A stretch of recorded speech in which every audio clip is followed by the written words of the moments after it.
Mesdames et messieurs, bonjour à toutes et à tous. Shalom chez vous. Alors, bienvenue sur la troisième partie de notre message, l'importance du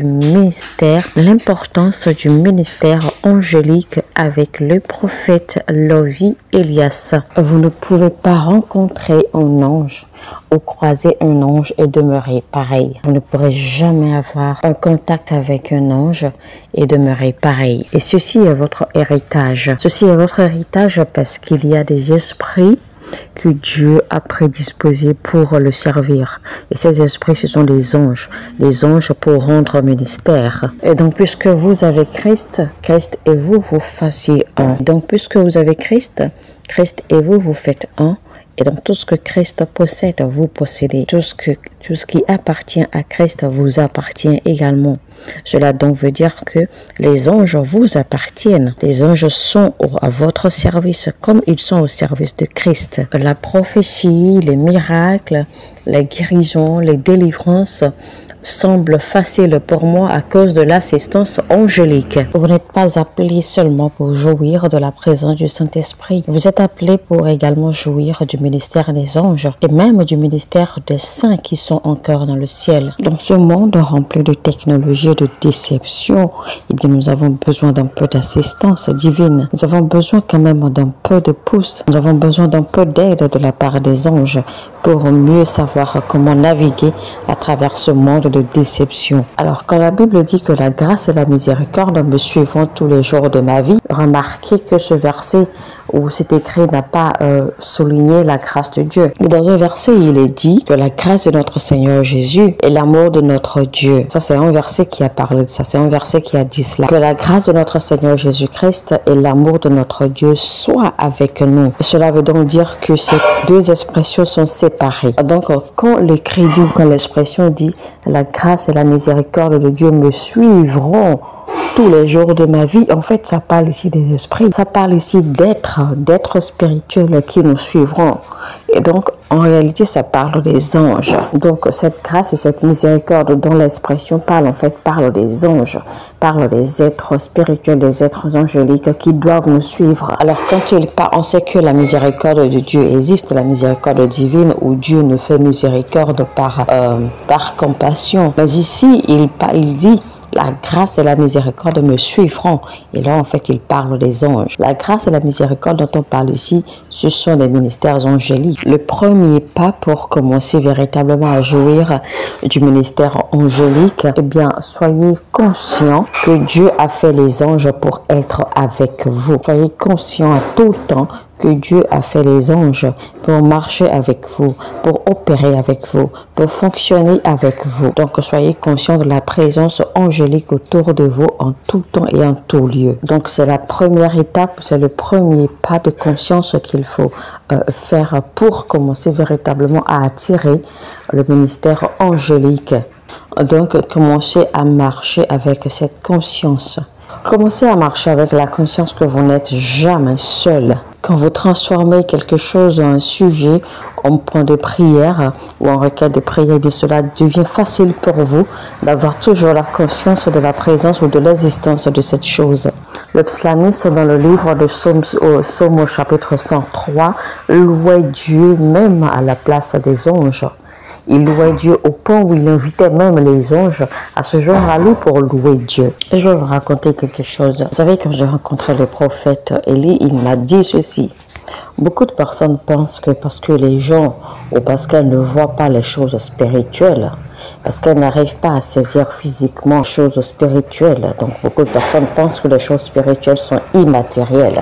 Mais ce n'est pas vrai. La vérité, c'est que plus vous êtes conscient des réalités spirituelles, plus vous êtes conscient des choses spirituelles, plus vous prenez conscience des réalités spirituelles, plus vous êtes conscient des réalités spirituelles, des choses spirituelles, plus ces choses spirituelles deviennent tangibles à votre appréciation, deviennent tangibles à votre utilisation et à votre besoin et à votre satisfaction. Je sais que certaines personnes qui écouteront ce message penseront certainement que je suis en train de me vanter, mais ce n'est pas vrai. Si vous lisez bien vos écritures et que vous avez la compréhension et la révélation qu'il faut, vous verrez que tout ce que je dis en fait se trouve dans les écritures. Moïse n'a-t-il pas visité Jésus-Christ? Dire que Jésus-Christ n'a-t-il pas rencontré Moïse et Élie sur la montagne? Toutes ces choses sont bien écrites, bien détaillées dans vos écritures, dans les versets bibliques. Le problème, c'est que c'est parce que vous ne connaissez pas ces choses que vous les trouvez bizarres quand on en parle, que vous les trouvez bizarres quand on les révèle ou quand on vous les enseigne. Parfois même, vous avez beaucoup de mal à croire à ces choses quand on vous les enseigne. Vous savez, la Bible appelle ces choses où des personnes comme nous qui avons, par la grâce de Dieu, accès aux choses spirituelles, accès aux révélations spirituelles. La Bible les appelle l'esprit des justes qui a été rendu parfait. L'esprit des justes qui sont rendus parfaits. Donc, comme je l'avais dit auparavant, vous n'êtes pas appelé seulement pour jouir du ministère du Saint-Esprit ou de la présence du Saint-Esprit. Vous êtes appelé pour également jouir du ministère des anges, c'est-à-dire de la présence des anges et également de la présence et de l'assistance des saints qui sont encore dans les cieux. La Bible nous fait comprendre que l'esprit du prophète est assujetti au prophète. Si vous êtes véritablement un prophète de Dieu, si vous êtes né prophète de Dieu, il n'y a pas de raison, rien ne peut retenir cela, rien ne peut empêcher cela. Les anges viendront à vous forcément.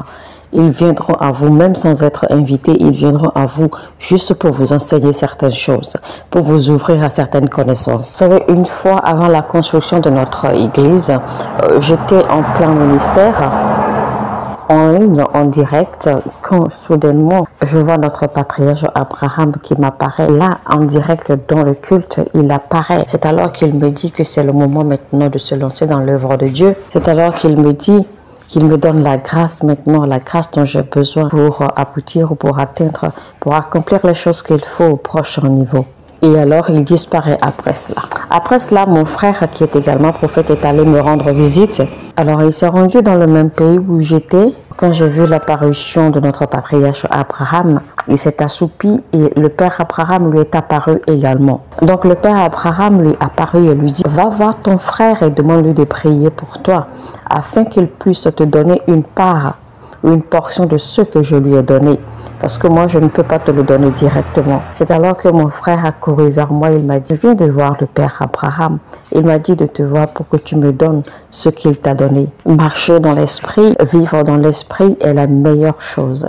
C'est la plus belle chose qui puisse arriver à un être humain. Soyez toujours conscient de la présence des anges et impliquez toujours les anges dans vos prières. Commencez à mentionner la présence des anges dans vos prières.